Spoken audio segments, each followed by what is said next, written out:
আসন্না trust, সুন্নাতে উদ্ভাসিত জীবনের জন্য। আমি নিয়ত করলাম একটা ছোট্ট হাদিস আপনাদের সামনে আলোচনা করে বিদায় নেব ইনশাআল্লাহ। আজকে জুমার রাত, শুক্রবারের রাত, আপনারা অনেক মানুষ কষ্ট করে এসেছেন। আমি এই হাদিসটা আরও অনেকবারই ওয়াজে আলোচনা করি। হাদিসটা আমার খুবই পছন্দ। এই হাদিসে সব হাদিসই পছন্দ, আমার আলোচনার জন্য এটা আমার খুব মজা লাগে। এই হাদিসে আল্লাহ তাআলার 7 প্রকার অলি, 7 প্রকার অলি আল্লাহর ডেসক্রিপশন রাসূলুল্লাহ সাল্লাল্লাহু আলাইহি ওয়াসাল্লাম এই হাদিসে দিয়েছেন। কথা বুঝতে পেরেছেন? প্রকার আউলিয়া কেরামের বর্ণনা দিয়েছেন রাসূলুল্লাহ সাল্লাল্লাহু আলাইহি ওয়াসাল্লাম এই হাদিসে। আমরা এই 7 শ্রেণীর অলিদের বর্ণনা শিখব। কি জন্য? যেন আমরা এই ডেসক্রিপশন অনুযায়ী অলি আল্লাহদের চিনে তাদের কাছে যে দোয়া নিতে পারি। ঠিক না ভাই? তাহলে ফুরফুরার দরবারে আসা ব্যর্থ। আমরা আমাদের বুজুর্গরা যেটা শিখিয়েছেন সেটা হলো, খুব ভালো করে বোঝেন। এক উস্তাদ বলল, সাঁতার শিখবি, আয় সাঁতার শিখিয়ে দেব। এই আমার হাত ধর, পানিতে একটু সাঁতরা। প্রতিদিন হাত ধরে পানিতে সাঁতার শেখায়।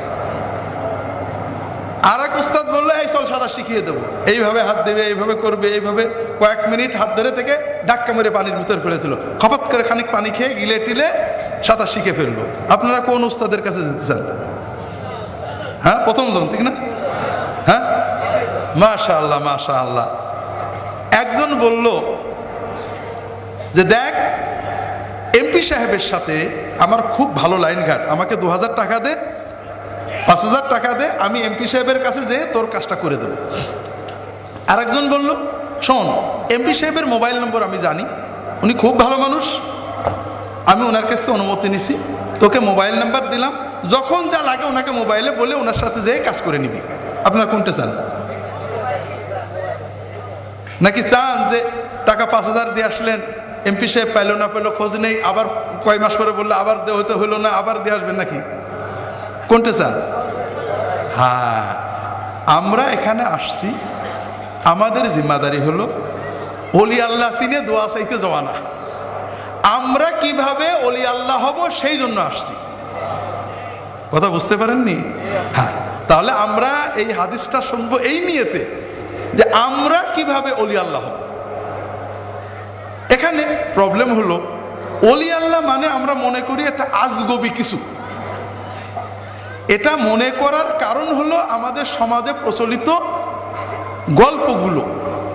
বস্তা পরে, বস্তা গায়ে, চুলে জট, গায়ে চট, পরনে নট, ঘুরে বেড়াচ্ছে, আপনারা ভাবছেন অলি আল্লাহ। ঠিক না? কি জন্য?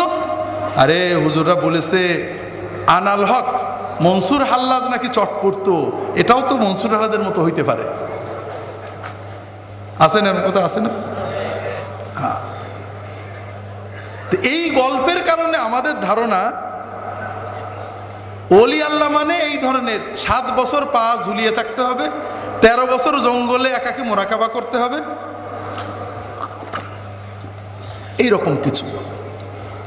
কিন্তু যদি আমরা রাসূলুল্লাহ সাল্লাল্লাহু আলাইহি ওয়াসাল্লাম এবং সাহাবীদেরকে আল্লাহর বেলায়েতের মডেল জানতাম, তাহলে আমাদের এই দুর্দশা হতো না। তো যাই হোক, আজকে আর ওটা আলাপ করতে গেলে লম্বা হবে। আমরা হাদিসটা আলোচনা করে এর মাঝে যে কথাটুকু বলার আল্লাহ তৌফিক দেন, বলার চেষ্টা করব। আল্লাহ তৌফিক দান করুন, আমিন। আমরা সবাই আল্লাহর কাছে দোয়া চাই, যে কথাগুলো বললে শুনলে আল্লাহ তাআলা খুশি হন, যে কথাগুলো কিয়ামতের কঠিন দিনে জাহান্নামের আগুন থেকে বাঁচার জন্য আমাদের ওসিলা হবে, সেই কথাগুলো বলার, শোনার তৌফিক আল্লাহ তাআলা আমাদের দান করুন, আমিন। সহিহ বুখারী, সহিহ মুসলিম, অন্যান্য সকল গ্রন্থেই হাদিসটা সংকলিত। হযরত আবু হুরায়রা রাদিয়াল্লাহু তাআলা আনহু বলছেন, রাসূলুল্লাহ সাল্লাল্লাহু আলাইহি ওয়াসাল্লাম বলেছেন, সাবআতুন ইউযিল্লুহুমুল্লাহু ফি যিল্লিহি ইয়াওমা লা যিল্লা ইল্লা যিল্লুহু। ইমামুন আদিল ওয়া শাবুন নাশআ ফি ইবাদাতি রাব্বিহি ওয়া রাজুলুন কলবুহু মুআল্লাকুন বিল মসজিদ রাজুলানি তাহাব্বা ফিল্লাহি আলাইহি ইজতামাআ ওয়া আলাইহি তাফাররাকা ওয়া রাজুলুন দাআতহু ইমরাআতুন যাতু জামালিন ওয়া মানসিবিন ফাকালা ইন্নী আখাফুল্লাহ ওয়া রাজুলুন আনফাকা আও তাসাদ্দাকা বিয়ামিনিহি আও তাসাদ্দাকা ফাআখফা হাত্তা লা তা'লামা শিমালুহু মা আনফাকাত ইয়ামিনুহু ওয়া রাজুলুন যাকারাল্লাহা খালিয়ান ফাফাদাত আইনাহু আও কামা ক্বালা সাল্লাল্লাহু আলাইহি ওয়াসাল্লাম। রাসূলুল্লাহ সাল্লাল্লাহু আলাইহি ওয়াসাল্লাম বলছেন, কিয়ামতের কঠিন দিনে, আমরা জানি সেদিন কত কঠিন, যেদিনে মা তার সন্তানের দিকে তাকাবেন না, আরো কামনা করবেন সন্তানকে দোজখে দিয়ে আমি বেঁচে যাই। কোনো বন্ধু বন্ধুকে সাহায্য করবে না, কোনো আপনজন থাকবে না। যেদিনে আল্লাহর প্রিয় বান্দারা আউলিয়ায়ে কেরাম ভয়ে কাঁদতে থাকবেন, ইয়া নফসি ইয়া নফসি, কারণ হয়তো আমার ইবাদত কবুল হয়নি, সর্বনাশ। আল্লাহর পয়গম্বররা পর্যন্ত ভীত সন্তুষ্ট থাকবেন, কি জানি কোন ভুলে আল্লাহ ধরে ফেলে। সেই কঠিন দিনে আল্লাহ তাআলা 7 শ্রেণীর বান্দাকে আল্লাহর আরশের ছায় আশ্রয় দান করবেন। এইরকম মানুষদের কথা আল্লাহ কোরআনে বলেছেন, লা ইয়াহজুনুহুমুল ফাজাউল আকবার, সেই প্রচন্ড আতঙ্ক সন্ত্রাসের দিনেও তাদের মনে কোনো দুশ্চিন্তা আসবে না। যেটা বলছিলাম ভাইরা, তাহলে আল্লাহর আউলিয়ায়ে কেরামের ভিতর থেকে সবচেয়ে বড় 7 রকমের আউলিয়ায়ে কেরাম, যাদেরকে আল্লাহ তাআলা আরশের ছায়ায় আশ্রয় দেবে। অন্য বর্ণনায় আরশের ছায়ায় নূরের মিম্বারের উপরে তাদের রাখা হবে।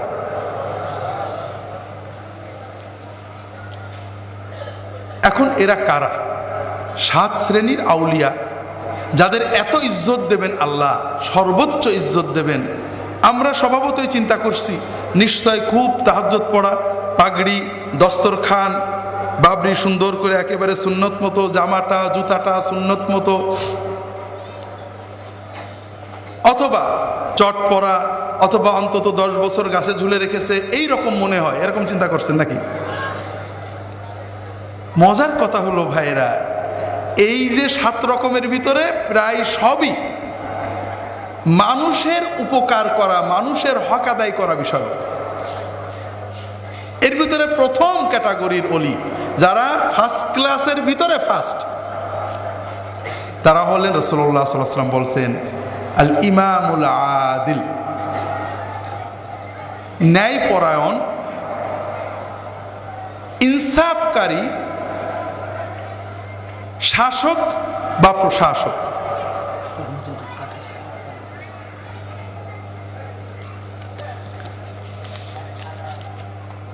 তাহলে আল্লাহর অলিদের ভিতরে সবচেয়ে বড় অলি কারা? ন্যায়পরায়ণ শাসক বা প্রশাসক।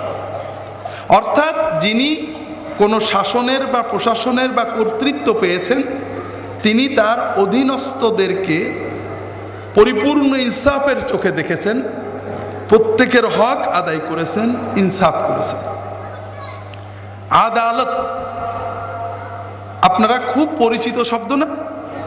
আরবিতে আদালতের মানে প্রত্যেককে তার হক দেওয়া। চোরকে শাস্তি দেওয়া যেমন আদালত, নিরপরাধকে শাস্তি থেকে রক্ষা করাটাও কি আদালত। আমরা বাংলাদেশের মানুষ, আমরা জানি আমাদের দেশে ইসলাম নিয়ে অনেক ঝগড়া আছে, ঠিক না? অনেক ঝগড়া, মিলাদ নিয়ে, কিয়াম নিয়ে, মোনাজাত নিয়ে, জিকির নিয়ে, আছে না নেই? আছে। এ নিয়ে আমরা মারামারি খুনোখুনি করতেও রাজি আছি, ঠিক না? এমনকি রফাদাইন নিয়ে 6 তকবীর আর 12 তকবীর নিয়ে ঈদের মাঠে মারামারি করতো, আমরা রাজি আছি, ঠিক না? এক হুজুর বলবেন ও মিলাদ পড়ে না, ও পচিয়ে গু হয়ে গেছে, ওর সালাম দিবি না, খবরদার ওর ওয়াজ শুনবি না। আর এক হুজুর বলবো মিলাদ পড়ে ও পচিয়ে গু হয়ে গেছে, খবরদার ও যতই ইবাদত বন্দেগী করুক ওর কাজ দিয়েও যাবি না, গেলেও সালাম দিবি না। আছে না নেই? মোনাজাতেও একই অবস্থা, বিভিন্নভাবে আমাদের ইখতিলাফ আছে। তবে আমাদের সমাজে আমরা যারা ওয়ায়েজ, ওলামায়ে কেরাম, পীর মাশায়েখ, আমরা কি কখনো এরকম বলি কিনা শোনেন, যে ওই লোকটা বেইনসাফ করে, ন্যায় বিচার করে না, গ্রামে গরিবদের বিরুদ্ধে বড় লোকের পক্ষে বিচার করে, অথবা তার স্ত্রীর অধিকার দেয়নি, পিতামাতার হক নষ্ট করেছে, বোনেদের সম্পত্তি মেরে খেয়েছে, এতিমের সম্পদ দখল করেছে, নিজের নামে রেকর্ড করে নিয়েছে, অবৈধ সম্পত্তি দখল করে নিয়েছে, সরকারের জনগণের সম্পত্তি দখল করেছে, অথবা ওজনে কম দেয়, ফাঁকি দেয়, কাজেই ওই লোকটার কাছে যাবি না, সালাম দিবি না, ওর সাথে দল করবি না, ওর বাড়ি দাওয়াত খাবি না। এই কথা আমরা বলি কি না? বলি না? না বলা এটাই তো স্বাভাবিক। কারণ আমাদের দিনের আসল হলো মিলাদ, কিয়াম, জিকির, দোয়া, পাগড়ি, টুপি, টুপি 4 কোনা, 5 কোনা, গোল্লা, লম্বা, এগুলোই হলো আমাদের দিনের মূল ভিত্তি, ঠিক না ভাই? এগুলো নিয়ে প্রয়োজনে আমরা শহীদ হব। ইনসাফ, আদালত, হক দেওয়া না দেওয়া এটা কোনো দিনের ব্যাপার না, এটা তো দুনিয়াদারি, ঠিক না? হাজেরিন, বড় আফসোস লাগে, যদি কোরআন পড়তেন তাহলে দেখতেন এই যেগুলো নিয়ে আমরা ঝগড়া করি এগুলো কোরআনে নেই, হাদিসেও নেই।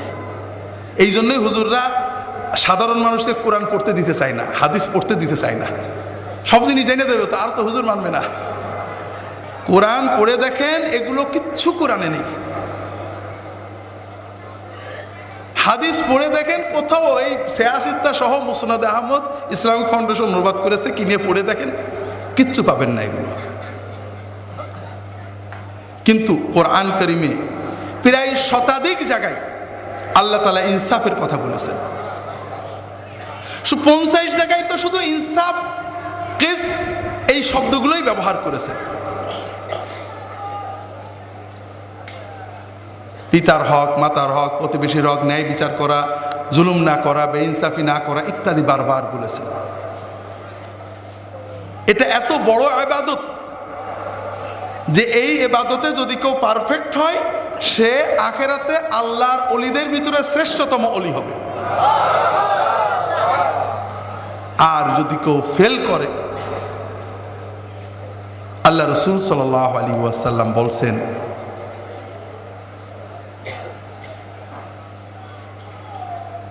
মা মিন আবদিন ইস্তারআহু আল্লাহু রাইয়া ফাখানাহুম ফালাম ইয়াহুতহুম বিনুসহিহি ফামাতা ওয়া হুয়া লাহুম গাশ ইল্লা লাম ইয়াজিদ রাইহাতাল জান্নাহ। যদি কোনো ব্যক্তিকে আল্লাহ তাআলা কিছু মানুষের উপরে ক্ষমতা দেন, দায়িত্ব দেন, কিছু মানুষ পরিবারের 5 জনের, ক্লাসের 30 জনের, স্কুলের 2000 জনের, একটা অফিসের 500 জনের, একটা এলাকার চেয়ারম্যান, মেম্বার, ডিসি, এসপি, মন্ত্রী, মিনিস্টার, প্রিন্সিপাল, প্রত্যেকটি মানুষেরই কিছু দায়িত্ব আছে, আছে না ভাই? তার অধীনে কিছু মানুষ আছে। আল্লাহ রাসূল সাল্লাল্লাহু আলাইহি ওয়াসাল্লাম বলছেন, কোনো মানুষকে যদি আল্লাহ কিছু মানুষের উপরে দায়িত্ব দেন আর ওই ব্যক্তি তার দায়িত্বাধীন মানুষদের ক্ষেত্রে ইনসাফ করে না, পার্সিয়ালিটি করে, কাউকে একটু পাশ টানে, অথবা তাদেরকে প্রতারণা করে, তাদেরকে ধোঁকা দেয়, বেইনসাফি করে, সমান চোখে দেখে না, তাহলে ওই ব্যক্তি জান্নাতের খুশবুও পাবে না। হাজেরিন, এই হাদিস থেকে আমরা বুঝতে পারলাম যে আমাদের দেশের মন্ত্রী, মিনিস্টার, জজ, ব্যারিস্টার এরা কেউ জান্নাতের খুশবু হবে না, ঠিক না ভাই? হ্যাঁ, তবে আমরাও যে পাবো না এটা তো বোধহয় আমরা ধারণাও করছি না, ঠিক না? এটা আমাদের মনে আসছে না, আমি কনফার্ম। কারণ যার যে ব্যারাম থাকে সে মনে করে সবারই ওই ব্যারাম আছে, আমার এই ব্যারাম আছে। আমি যখন কোরআন অথবা হাদিসে পড়ি লোভ করলে জাহান্নাম, হিংসা করলে জাহান্নাম, গীবত করলে জাহান্নাম, তখন আমার সঙ্গে সঙ্গে মনে হয় আমার অমুক প্রফেসর, ওর খুব লোভ, ও জাহান্নামে যাবে। অমুক পীর সাহেব, তার খুব হিংসা, সে জাহান্নামে যাবে। অমুক ওয়াইজ খুব গীবত করে, সে জাহান্নামে যাবে। আমি যে যাব আমার কিন্তু একবারও মনে হয় না। এটা ভালো না খারাপ? এত মানুষের ভিতরে আমাকে খারাপ বললেন আপনারা? আচ্ছা, অল্প খারাপ না বেশি খারাপ? এটা হলো ইমানের ক্যান্সার। এইটা যখন আসবে তখন আর কিছুর দরকার হয় না। হাজরিন, হযরত ওসমান রাদিয়াল্লাহু তাআলা আনহু যখন কবর দেখতেন তিনি বেহাল হয়ে যেতেন, অস্থির হয়ে যেতেন, কাঁদতে থাকতেন। সাথীরা প্রশ্ন করে, ইয়া আমিরাল মুমিনিন, আপনি কবর দেখলে এমন করেন কেন? তিনি বলেন, আমি রাসূলুল্লাহ সাল্লাল্লাহু আলাইহি ওয়াসাল্লামকে বলতে শুনেছি, আল কবরু আউয়ালু মানজিলাতিন মিন মানাজিলিল আখিরাহ ফাহুয়া ইম্মা রাউদাতুম মিন রিয়াদিল জান্নাহ ওয়া ইম্মা হুফরাতুম মিন হুফারিন নার। ওসমান রাদিয়াল্লাহু তাআলা আনহু বলেন, কবর, রাসূলুল্লাহ সাল্লাল্লাহু আলাইহি ওয়াসাল্লাম বলেছেন, কবর হলো আখিরাতের প্রথম স্টেশন, প্রথম ঘাঁটি। এই কবর কারোর জন্য হবে জান্নাতের বাগান, কারোর জন্য হবে জাহান্নামের গর্ত। ওসমান বলেন, আমি ওসমান জানি না যে আমার কবরটা কি জাহান্নামের গর্ত হবে না জান্নাতের বাগান হবে, এই জন্য ভয়ে আমি কাঁদতে থাকি। হাজরিন, আমরা কি কবর দেখলে কাঁদি নাকি? আমি যেমন একজন পীর সাহেবের জামাই, হুজুর মানুষ, ইমাম মানুষ, মানুষ যখন মারা যায় আমাকে অনেক সময় জানাজায় নিয়ে যায়, কবর দেখি, ওয়াজ করি, কিন্তু আমার একবারও কান্না আসে না। কারণ আমি কবরে যাব কেন? হুজুর মানুষ, কবরে আযাব হয় নাকি? কারণ ওসমান কাঁদতেন, নাউজুবিল্লাহ, কারণ ওসমানের গুনাহ বেশি ছিল, ঠিক না? না ভাই, হাজরিন, এইখানেই হলো মূল। ওসমান রাদিয়াল্লাহু তাআলা আনহু এবং সাহাবায়ে কেরাম যখন হাদিস শুনতেন, কোরআন পড়তেন, নিজের কবরের চিন্তা করতেন। আর আমরা কিসের চিন্তা করি? পরের চিন্তা করি। হাজরিন, লম্বা করা যাবে না, আপনাদের কাছে অনুরোধ হলো ভাইরা, যদি বাঁচতে চান, যদি বাঁচতে চান, যদি বাঁচতে চান, পরের চিন্তা করবেন না। ওই দল, ওই মত, ওই ব্যক্তি, ওই হুজুর অমুক খারাপ, তমুক খারাপ, এই চিন্তা ব্রেনে আনবেন না। এগুলো আমরা করব, আমরা আপনাদের দিয়ে করাই আমাদের দল ভারী করার জন্য। আপনার চিন্তা হবে আপনার কবর। কথা কি বুঝতে পেরেছেন? খুব ভালো করে বুঝুন। আমার জীবনে আল্লাহ তাআলা অনেক নিয়ামত দিয়েছেন, অনেক। এই নিয়ামতের কোনো শুকরিয়া করতে পারিনি। এমনকি আল্লাহর যে ফরজ নামাজ, এটাও মন দিয়ে পড়তে পারি না। 4 রাকাত নামাজ পড়তে কম্পিউটার স্পিডে পড়ি, 4 মিনিটও লাগে না। এর ভিতরেও 4000 কথা মনে হয়। আল্লাহ যদি কিয়ামতের দিন বলেন যে তোমার এত নিয়ামত দিছিলাম, 5 মিনিট আমার দিক মন দিয়ে নামাজটা পড়তে পারলে না, আমি তোমার নামাজ কবুল করলাম না, তুমি দোজখে যাও, আমার কিছু বলার থাকবে? এমন কোন আমল কি আমাদের আছে যে বলতে পারবো আল্লাহ তুমি এটা নিতেই হবে? আমার দাড়ি, আমার টুপি, আমার নামাজ, আমার রোজা, আমার হজ, আমার যাকাত, আমরা কি কনফার্ম যে এটা আল্লাহ কবুল করবে? আমার না হলে আপনারা তো কনফার্ম নাকি? তো এই যদি আমাদের অবস্থা হয়, তাহলে কোন সাহসে আমরা অন্য মুসলমানের চিন্তা করি? ভাইরা, অন্য মুসলমানের চিন্তা করবেন না।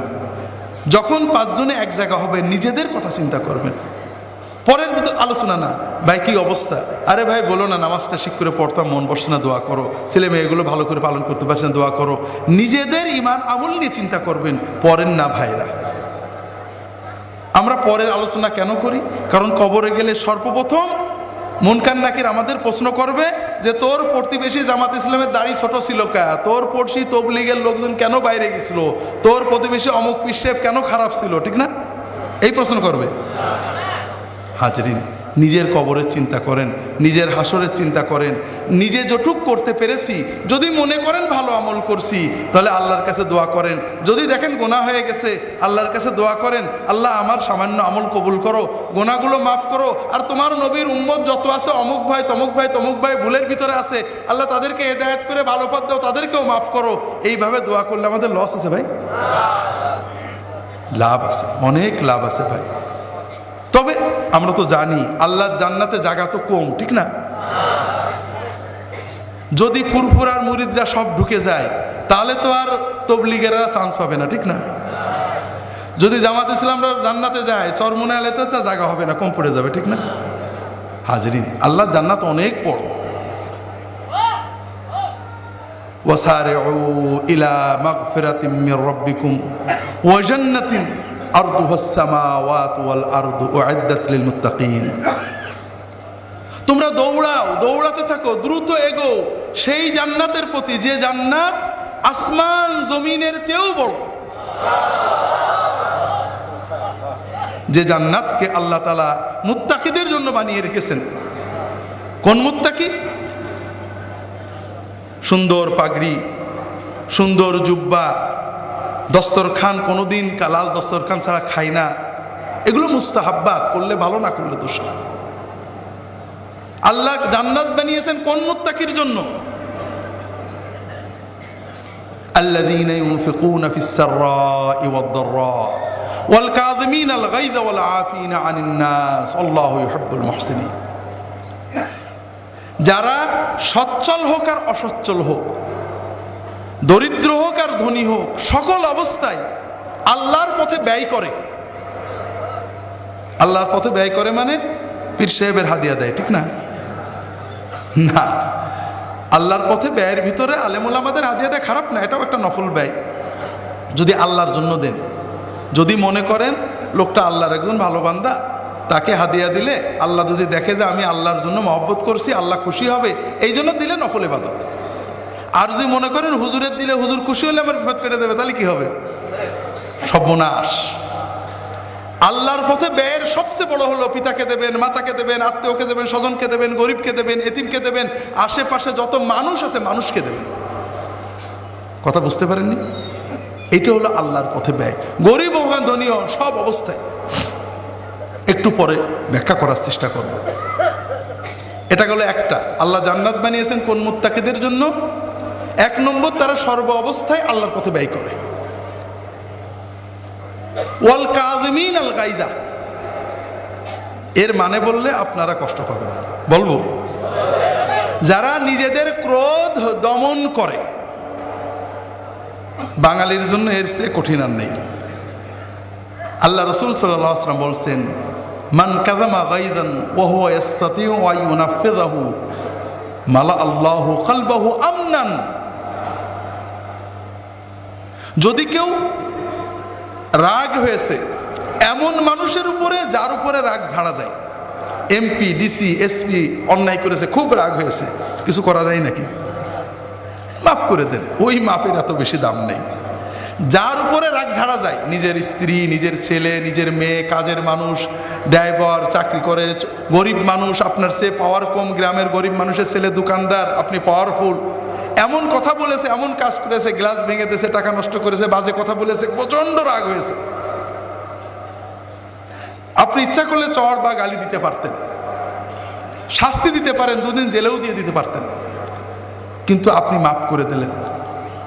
আপনি চিন্তা করলেন, আমার রবের কত অন্যায় করি, সারাদিন অন্যায় করি, আমার রব আমার বাতাসটা বন্ধ করে দেয়নি, আমার চোখটা কানা করে দেয়নি, আমার নিয়ামত খুলে রেখেছে, আমার রবের একটা বান্দা, আমি তাকে মাফ করে দিলাম।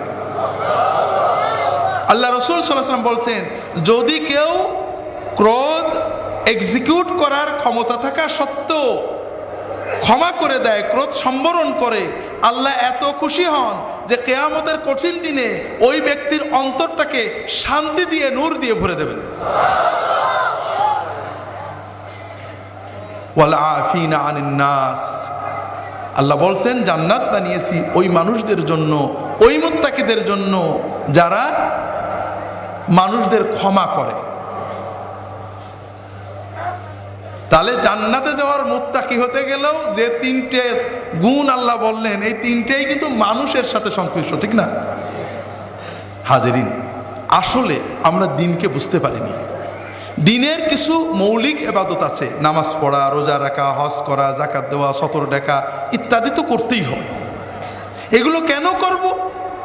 এগুলোও করব ভালো মানুষ হওয়ার জন্য।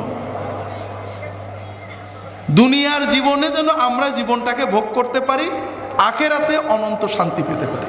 আমরা নামাজ পড়লে কি আল্লাহর লাভ আছে ভাই? রোজা রাখলে আল্লাহর লাভ আছে? কার লাভ? আমাদের লাভ। আমরা অন্তরে শান্তি পাবো, আমাদের পবিত্রতা আসবে, আমরা দুর্নীতি থেকে বাঁচবো, আমাদের ভিতরে তাকওয়া আসবে ইত্যাদি, ঠিক না? যেটা বলছিলাম, এরপরে আমাদের দিনের যে মূল শিক্ষা সেটা হলো মানুষ, মানুষ এবং মানুষ। মানুষেরও খেদমত করো, মানুষের উপকার করো, আল্লাহ প্রিয় হতে পারবে।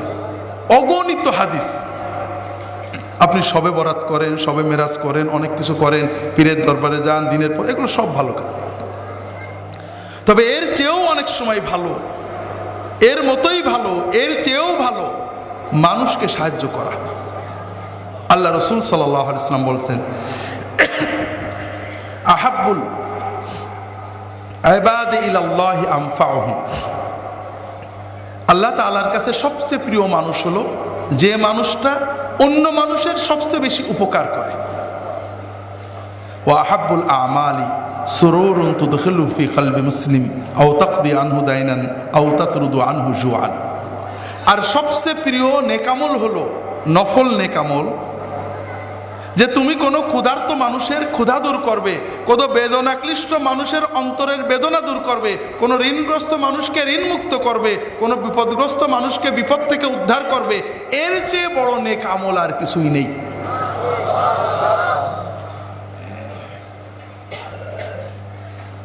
ওয়ালা আন আমশি মা আখি ফি হাজাতিল্লাহু আহাব্বু ইলাইয়া মিন আন আতাকিফা ফিল মসজিদি শাহরা। হাদিসটা আব্দুল্লাহ ইবনে ওমর থেকে বর্ণিত, তাবারানী রিওয়ায়াত করেছেন, ইমাম সুয়ুতি সহিহ বলেছেন, শেখ নাসিরউদ্দিন আলবানী হাসান বলেছেন। আল্লাহ রাসূল সাল্লাল্লাহু আলাইহি ওয়াসাল্লাম বলছেন, আমার কোনো ভাইয়ের সাথে তাকে সাহায্য করতে একটু হেঁটে যাওয়া মদিনার মসজিদে 1 মাস ইতিকাফ করার চেয়েও উত্তম। ওমান মাশা মা আখিহি ফি হাজাতিল্লাহু হাত্তা ইসবিতাহা লাহু সাব্বাতাল্লাহু কদামাহু ইয়াওমা তাজিল্লুল আকদাম। যদি কেউ কোনো মানুষের সাথে হেঁটে যেয়ে একটু তার কাজটা করে দেয়, হাজতটা মিটিয়ে দেয়, কেমন? হাদিস শরীফে আসছে কিছু উদাহরণ। একজন লোক টাকা পাবে একজনের কাছে, দিচ্ছে না। আপনি এলাকার প্রভাবশালী মানুষ, রাজনৈতিক নেতা, সামাজিক ব্যক্তিত্ব, সাথে যেয়ে বললেন, ভাই ওর টাকাটা পাবে, দিচ্ছেন না কেন, দিয়ে দেন। লোকটা যখন জানলো আপনি জেনে গেছেন, দিয়ে দিল। একজন টাকা পাবে, খুব চাপ দিচ্ছে, গরিব মানুষ দিতে পারছে না, আপনি যে 2 মাস সময় নিয়ে দিলেন। হাসপাতালে ডাক্তাররা ভর্তি করছিল না, ক্লিনিকে যাইতে বলছিল, আপনি ভর্তি করে দিলেন। পুলিশে ধরে নিয়ে গেছে, ঘুষ ছাড়া ছাড়ে না, নির্দোষ মানুষ আপনি জানেন অন্যায় করে ধরে নিয়ে গেছে, আপনি বলে তাকে বের করে দিলেন। এতিম, বিধবা, যে কোনো ভাবে একটা মানুষের সাথে যে তার প্রয়োজন মিটিয়ে দেওয়া। আল্লাহ রাসূল সাল্লাল্লাহু আলাইহি ওয়াসাল্লাম বলছেন, যদি কেউ এটা করে তাহলে কিয়ামতের দিন, যেদিন সবার পা পিছলে পুলসিরাত থেকে জাহান্নামে চলে যাবে, ওই দিন ওই ব্যক্তির পা আল্লাহ পিছলাতে দেবেন না। হাজরিন, এই জন্য আমাদের তাকওয়া খুব ভালো করে বুঝুন। আপনি নামাজ পড়েছেন, রোজা রেখেছেন, যাকাত দিয়েছেন, দান খয়রাত করেছেন, তাহাজ্জুদ পড়েছেন, খুব ভালো কাজ। কিন্তু এই ভালো কাজগুলো সত্যিকারের তাকওয়া অর্জন করেছেন কিনা, আপনি আসলে ভালো কাজগুলো সত্যিকারের ভালো হয়েছে কিনা, আপনার জীবনে এসেছে কিনা, এটা প্রমাণ করতে একটু তাকান আপনি মানুষের সাথে কি আচরণ করেন। আপনি যদি মানুষের সাথে ভালো আচরণ করেন, মানুষের হকগুলো আদায় করেন, মানুষের কর্তব্য পালন করেন, তাহলে বুঝতে হবে যে না, আসলে আপনার নামাজ, রোজা, হজ, যাকাত, তাহাজ্জুদ আপনার কাজে লেগেছে। আর যদি এত কিছুর পরেও আপনার ছেলের সাথে সারাদিন ঝগড়া, মেয়ের সাথে খারাপ ব্যবহার, স্ত্রীর হক আদায় করেননি, স্বামীর সাথে ঝগড়া করেছেন, আপনি মা বাবার হক আদায় করেননি, আপনি প্রতিবেশীদের সাথে ঝগড়া করেন, মারামারি গোলমাল করেন, আপনি ভালো করে বুঝে নিন আপনার এই ভালো কাজগুলো ভালো পর্যায়ে যায়নি। একটা হাদিস এসেছে, রাসূলুল্লাহ সাল্লাল্লাহু আলাইহি ওয়াসাল্লামের কাছে দুইজন মেয়ের কথা বলা হলো। একটা মেয়ে ফরজ ইবাদত করে, নফল করে, তাহাজ্জুদ করে, দান খয়রাত করে, কিন্তু তাদের পরিবারের আত্মীয় স্বজন পাড়া প্রতিবেশীর সাথে খুব ঝগড়াঝাটি, খারাপ আচরণ করে। নফল ফরজ ইবাদত করে, তাহাজ্জুদ পড়ে, জিকির করে, দান খয়রাত করে, সব করে, কিন্তু মানুষের সাথে ঝগড়াঝাটি করে, খারাপ আচরণ করে। আর একটা মেয়ে মহিলা, তিনি ফরজটা পড়েন, নফল ইবাদত তেমন কিছু করে না, দান খয়রাত করে না, কিন্তু মানুষের সাথে খুব ভালো আচরণ করে, পাড়া প্রতিবেশী আত্মীয় স্বজনের সাথে ভালো আচরণ করে, ব্যবহারটা সুন্দর। রাসূলুল্লাহ সাল্লাম প্রথমের কথা বললেন ও জাহান্নামে যাবে, আর দ্বিতীয় মহিলার কথা বললেন ও জান্নাতে যাবে। সুনানে আবু দাউদ অন্যান্য কিতাবের সহিহ হাদিস। মা ইউদাউ ফি মিজানিল আবদ ইয়াউমাল কিয়ামাহ আথকালা মিন হুসনিল খুলুক ওয়া ইন্না সাহিবা হুসনিল খুলুকি লা ইউদরিকু বিহি দারাজাতাস সাইমি ওয়াল কায়েম। কিয়ামতের দিন বান্দার আমলনামায় যত আমল লেখা হবে, এর ভিতরে সবচেয়ে ভারী হবে বান্দার সুন্দর আচরণ, অমায়িক ব্যবহার। যার ব্যবহার সুন্দর, মানুষকে কষ্ট দেয় না, মানুষের কষ্ট সহ্য করে, ওই ব্যক্তি শুধু সুন্দর আচরণের কারণে, অমায়িক ব্যবহারের কারণে সারা রাত তাহাজ্জুদ পড়া এবং সারাদিন নফল রোজা রাখার মতো সওয়াব পেয়ে যাবে। কাজেই ভাইরা, মানুষ মানুষ এবং মানুষ। আমার আফসোস লাগে ভাইরা, সেদিন এক ভাই বলছেন যে ইসলামী ব্যাংক সব দিনদার মানুষেরা স্টাফ, সেখানে গেলেও আমাদের সাথে খারাপ আচরণ করে। অন্যদের মাদ্রাসা হুজুররা, আলেম উলামা, পীর মাশায়েখরা নাকি জালালি মেজাজ, খারাপ আচরণ করে। অথচ ইহুদি খ্রিস্টানরা, ফাসেকরা কমার্শিয়ালি হলেও অন্তত ভালো আচরণ করে। এটা কেমন কথা ভাইরা? যাই হোক, যেটা বলছিলাম, অন্যদিকে চলে গেছি। একটা কথা বাদ পড়ে গেছে, এই যে যাদের জন্য আল্লাহ জান্নাত বানিয়েছেন, তাদের দ্বিতীয় আয়াতে একটা মজার কথা বলেছেন, ওয়াল্লাযীনা ইযা ফাআলু ফাহিশাতান আও যালামু আনফুসাহুম যাকারুল্লাহা ফাস্তাগফিরু লিযুনুবিহিম ওয়া মান ইয়াগফিরু যুনুবা ইল্লাল্লাহ ওয়া লাম ইউসিররু আলা মা ফাআলু ওয়া হুম ইয়ালামুন। আল্লাহ জান্নাত বানিয়েছেন কাদের জন্য? মুত্তাকিদের জন্য। মুত্তাকিরা কারা? যারা সবসময় আল্লাহর পথে ব্যয় করে, টাকা কম থাক বেশি থাক, ক্রোধ সম্বরণ করে, মানুষদের ক্ষমা করে। এরপরে এমন কথা বললেন যে কথার খোলাসা অর্থ হলো যারা গুনার কাজ করে। আমরা মনে করি ওলি আল্লাহ মানে কোনো ভুল করা তো দূরের কথা, গুনাও করে না। না, গুনাহ মানুষের হতে পারে, গুনাহ না করা কোনো মানুষের বৈশিষ্ট্য না। আল্লাহ বলছেন কি, ওয়াল্লাযীনা ইযা ফাআলু ফাহিশাতান আও যালামু আনফুসাহুম। আল্লাহ জান্নাত বানিয়েছে যা তাদের জন্য যারা হঠাৎ করে কোনো গুনার কাজ যদি করে ফেলে, কোনো অন্যায় করে ফেলে, যাকারুল্লাহ, আল্লাহর কথা মনে করে ফেলে, ফাস্তাগফিরু লিযুনুবিহিম, তাড়াতাড়ি আল্লাহর কাছে গুনার জন্য ক্ষমা চায়। আর আল্লাহ ছাড়া কে ক্ষমা করবে? ওয়া লাম ইউসিররু আলা মা ফাআলু, তারা ওই গুনাহটা কন্টিনিউ করে না, আজ করলাম, কাল করলাম, পরশু করলাম, এরকম করে না, তাড়াতাড়ি তওবা করে। যারা গুনাহ করলে তাড়াতাড়ি তওবা করে, গুনার উপরে ইসরার করে না, গুনাহকে কন্টিনিউ করে না, তাদের জন্য আল্লাহ জান্নাত বানিয়ে রেখেছেন। আল্লাহ অন্য আয়াতে বলেছেন, ইন্নামাত তাওবাতু আলাল্লাহি লিল্লাযীনা ইয়ামালুনা সুআ বিজাহালাতিন সুম্মা ইয়াতুবুনা মিন কারীব। আল্লাহর উপরে দায়িত্ব হলো ওই সব লোকের তওবা কবুল করা যারা হঠাৎ করে, আবেগে, না জেনে, ভুল করে, অস্থিরতায় গুনাহ করে ফেলেছে, তাড়াতাড়ি তওবা করে। কি করে? তওবা মানে আল্লাহ আর কোনোদিন করবো না, আল্লাহ অন্যায় হয়ে গেছে। তওবা মানে তিনটে, আর করবো না, অনুতপ্ত হওয়া, আল্লাহর কাছে ক্ষমা চাওয়া। ওদের তওবা আল্লাহ কবুল করবে। ওয়ালাইসাতে তাওবাতু লিল্লাযীনা ইয়ামালুনাস সাইয়্যাত হাত্তা ইযা হাদারা আহাদাহুমুল মাউত ক্বালা ইন্নী তুবতুল আন ওয়ালাল্লাযীনা ইয়ামুতুনা হুম কুফার। আর যারা পাপ কাজ করতেই থাকে, ঠিক আছে আর একটু সময় যাক, দেরি হোক, বয়স হোক, এইভাবে পাপ করেই যায়, যখন মউত আসে বলে যে আল্লাহ আমি তওবা করছি, ওদের তওবা আল্লাহ নেবেন না। আপনারা বলবেন যে হুজুররা তো বলে বা হাদিসেও আসে মৃত্যু জাকানদানি শুরু হওয়ার আগ পর্যন্ত কবুল হয়। হ্যাঁ, যে সবসময় তওবা করেছে, মরার আগে কিছু হয়েছে, মরার আগ পর্যন্ত আল্লাহ কবুল করবে। আর আমরা যারা বাংলাদেশের মানুষ গুনাহ করে করে জমায় রাখি যে মরার আগে তওবা করব, ওদের ব্যাপারে আল্লাহ বলছেন না, এদের তওবা হচ্ছে না। কাজেই আল্লাহর রস্তে বলি, গুনাহ জমায় রেখেন না ভাইরা, প্রতিদিন তওবা করবেন, দ্রুত তওবা করবেন, নিয়ত করবেন আল্লাহ আর আমি করব না, চেষ্টা করবেন, আবার যদি কোনো হয়ে যায় আবার তওবা করবেন, গুনাহ জমিয়ে রাখবেন না। আল্লাহ তৌফিক দান করুন, আমিন। যেটা বলছিলাম ভাইরা, তাহলে আমরা যেহেতু পরের গুনার কথা চিন্তা করি, এই জন্য আমরা ক্ষতিগ্রস্ত হচ্ছি, ঠিক না ভাই? আল্লাহ তাআলা আমাদেরকে সহি সমাজ দান করুন, আমিন। যেটা বলছিলাম ভাইরা, মন্ত্রী, মিনিস্টার, জজ, ব্যারিস্টার কি আমাদের ওয়াজ শুনতে আসে নাকি? যে তারা দোজকে গেল কি বেহেশতে গেলেও চিন্তা করে, আমাদের কোনো লাভ আছে? আমরা কোথায় গেলাম দেখেন, আমাদেরও তো দায়িত্ব আছে, আমাদের দায়িত্ব আছে না? কিছু না থাক, পরিবার তো আছে, স্ত্রীর প্রতি দায়িত্ব, ছেলে মেয়ের প্রতি দায়িত্ব, এগুলো আমাদের ফরজ দায়িত্ব ভাইরা, এগুলোর দিকে খেয়াল রাখতে হবে। ছেলে মেয়েদের সমান চোখে দেখা, সমান হাদিয়ে দেওয়া। আমরা বেঁচে থাকতে মেয়েদেরকে কম দিয়ে অবহেলা করি, মরার আগে সম্পত্তি মেয়েদের না দিয়ে ছেলেদের লিখে দিয়ে, আছে নাকি বাংলাদেশে? হাজরিন, আজীবন তো গুনাহ করেছেন, মরার আগে আল্লাহর আইন অপছন্দ করে, আল্লাহর আইন ক্যান্সেল করে শয়তানের আইনে সই করে গেলেন। ইমান নিয়ে গেলেন না রেখে গেলেন? ইমান থাকলো না। আপনার সম্পত্তি আপনার মৃত্যুর পরে ছেলেই পাক আর মেয়েই পাক, আপনার কোনো লাভ লস আছে? বরং মেয়ে পেলে লাভ আছে। ছেলে পাইলে বেটার বউ, যদি ছেলে বলে যে বাপ তো বোনের ফাঁকি দিয়ে 2 বিঘা জমি বেশি দিয়ে গেছে, 10 কাঠা মসজিদে দান করি, বেটার বউ কি বলবে? বলে তাড়াতাড়ি দাও বলবে নাকি? হ্যাঁ, বলবে।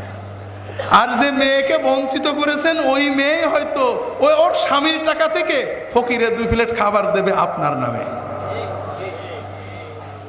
কাজেই খুব সাবধান, খুব সাবধান। এর বিপরীতে একটা জিনিস আছে, এটা লম্বা বলা যাবে না। আজকাল আবার নারীবাদীরা বলছেন যে ছেলে মেয়েকে সমান দিতে হবে, আছে না নেই? হাজরিন, হ্যাঁ,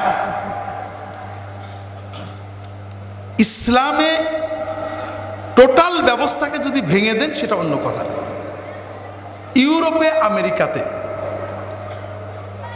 ইহুদি খ্রিস্টান ধর্মে এবং হিন্দু ধর্মেও মেয়েদের কোনো অধিকার ছিল না। ধর্ম তাদের কিছুই দিইনি, টোটালি বঞ্চিত করেছে। বাইবেলের নির্দেশ হলো, কেউ মারা গেলে শুধুমাত্র তার পুরুষ সন্তানেরা সম্পত্তি পাবে, মেয়েরা পাবে না। তবে যদি কারোর পুরুষ সন্তান না থাকে, ছেলে সন্তান না থাকে, তাহলে মেয়েরা পাবে। শর্ত হলো ওই মেয়েরা চাচাতো ভাইদের সাথে বিয়ে করতে বাধ্য। কথা বুঝতে পেরেছেন? এরপরেও যদি কোনো মেয়ে বাপের কিছু পায়নি, নিজে খাইটে পিটে 2 লাখ টাকা কামাই করেছে, বিয়ের সঙ্গে সঙ্গে মেয়ের সম্পত্তিটা স্বামীর আওতায় চলে যাবে। স্বামীর বিনা অনুমতিতে সে সম্পত্তি খরচ করতে পারবে না, আর স্বামী ইচ্ছা করলে বউয়ের অনুমতি ছাড়াই খরচ করতে পারবে। এজন্য ইউরোপে, আমেরিকায় দীর্ঘ 1-150 বছর ধরে মেয়েরা আন্দোলন করেছেন, সংগ্রাম করেছেন, মানুষেরা তাদের কিছু দেওয়ার চেষ্টা করেছে, ভালো নিয়েতেই করেছে। কিন্তু ভালো করতে করতে খারাপ হয়ে গেছে, কারণ মানুষ যত ভালো নিয়েতেই করে ভালো হয় না, আর আল্লাহর আইন সবসময় ভালো। আমি উদাহরণ দিয়ে বলছি, আজব দাবি করছি না। ইউরোপে, আমেরিকাতে বর্তমানে আমি একবার এক স্টাডি করছিলাম, এনকার্টা এনসাইক্লোপিডিয়াতে, ফ্যামিলিতে ক্লিক করলাম। সম্ভবত 1980-র দিকে আমেরিকার প্রায় 80% লোক ফ্যামিলির আওতায় ছিল, যারা পরিবার, বিয়ে শাদী করেছে, ছেলে মেয়ে আছে। 80 বা 90, আমার ঠিক মনে আসছে না। 2000 সাল যাইতে যাইতে দেখা গেল প্রায় 40% মানুষ বিয়ে শাদী নেই, ফ্যামিলিও নেই, পরিবারবিহীন বাস করে। এরা পশুর মতো জীবনযাপন করে এবং পরিবারবিহীনভাবেই চলে যায়। কথা বুঝতে পেরেছেন? এবং এটা বাড়ছে। সারা ইউরোপে আমেরিকাতে বিবাহ না করা, করলে বিবাহ বিচ্ছেদ হওয়া, সন্তান নেই, পরিবার নেই, পশুর মতো বাঁচে, একসময় মরে যায়। এতে দুটো ক্ষতি হচ্ছে। একটা তো ওই ব্যক্তি নিজের জীবনকে ধ্বংস করছেন, সবচেয়ে বড় ক্ষতি হচ্ছে দেশ জাতির। আমি একটা আর্টিকেল পড়লাম আমাদের দেশের দ্য ইন্ডিপেন্ডেন্ট নামক একটা ইংরেজি পত্রিকায়। আর্টিকেলটার নাম হলো এন্ড অব ইউরোপ, ইউরোপের সমাপ্তি, ধ্বংস। আর্টিকেলটা লিখেছেন ব্রাসেলসের একটা অর্গানাইজেশন, ফ্রেন্ডস অব ইউরোপ, এর সেক্রেটারি। এর খোলাসা কথা হলো, ইউরোপের দেশগুলো যারা জানেন প্রায় সবই ওয়েলফেয়ার স্টেট, আমেরিকার মতো পিওর পুঁজিবাদী না। এখানে নাগরিকদের দিকে খুব লক্ষ্য দেওয়া হয়। নাগরিকদের পেনশনের পরে চিকিৎসা, কোটি টাকার চিকিৎসা, খাওয়া দাওয়া সব সরকারের উপরে, ব্যাপক পেনশন দেওয়া হয় এবং সব কিছু ফ্রি। এছাড়া ছেলে পেলে হলে তাদের ভাতা, বিভিন্ন রকমের সুবিধা দেওয়া হয়। তিনি লেখছেন যে আমাদের ইউরোপের দেশগুলোতে পেনশন গ্রহীতা বাড়ছে, অর্থাৎ প্রতি বছর অনেক দেশ পেনশনের সময় কমিয়ে দিয়েছে। জনগণের দিকে তাকিয়ে 60 ছিল 55 করেছে, 50 করেছে। 50-55 বছরে রিটায়ার করে একটা লোক চলে যাচ্ছে, ও যতদিন না মরবে সব খরচ সরকারের। আর মুশকিল হলো আয়ু বেড়ে যাচ্ছে। বোঝেননি কথা? বুঝতে পারছেন না? পেনশন যারা নিচ্ছে তারা সহজে আর মরছে না, সরকারের ফান্ড কমছে। এখন ট্যাক্স পেয়ার আর পাওয়া যাচ্ছে না। যারা ট্যাক্স দেবে, এই পেনশন দেবে সরকার কোথার থেকে? জনগণের ট্যাক্স নিয়ে তো। কারণ 18-20 বয়সের যারা কর্মে ঢুকবে, যুবক, এই রকম যুবক ইউরোপে পাওয়া যাচ্ছে না। জন্ম বন্ধ হয়ে গেছে, জনসংখ্যা ডিক্রিজিং।